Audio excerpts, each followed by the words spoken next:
I've always believed that one of the best ways to learn something is by teaching it. And that's actually one of the reasons that I started this 90-day challenge and why I love it so much. Because if I can explain something in a way that's simple enough for everybody to understand, then not only does it help others learn, but it also helps me learn. Because teaching truly forces you to understand your material. So today we're going to talk about one of the topics that's been on my mind recently, which is vertical integration. And if you're in business, most likely you know what this is, but if not, then keep listening. Vertical integration is when a company doesn't just sell a product, but also controls the steps before and after making the product. For example, imagine you love making pizza. Normally you'd buy flour from the store, cheese for the dairy, or tomatoes from the farmer. Then you make the pizza and you sell it. But with vertical integration, you'll say, I'll own the farm that grows the wheat. I'll own the dairy that makes the cheese. And I'll even own the farm that grows the tomatoes. Now you control the entire process from farm to table. That is vertical integration. And so there's two types of vertical integration: backward integration and forward integration. Backward integration is simply owning the steps before you make the product. This has to do with controlling your suppliers. For example, a car company could buy a steel factory. That way they can make their own steel instead of buying it from another supplier. And forward integration is simply controlling the steps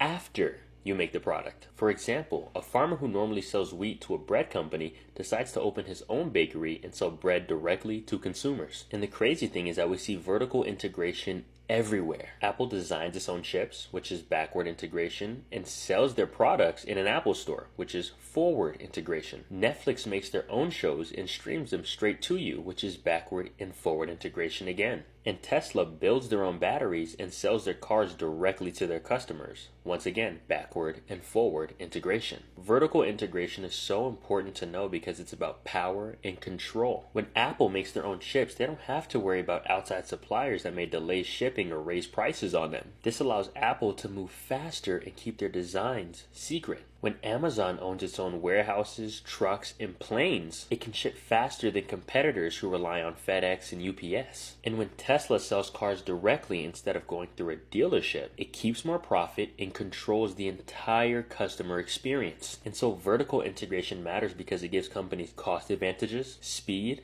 independence, and a moat that makes it much harder for competitors to catch up. So in short, vertical integration doesn't just mean you make the product. It means that you own the entire journey that it takes to reach that customer. Hope you guys enjoyed. Take care.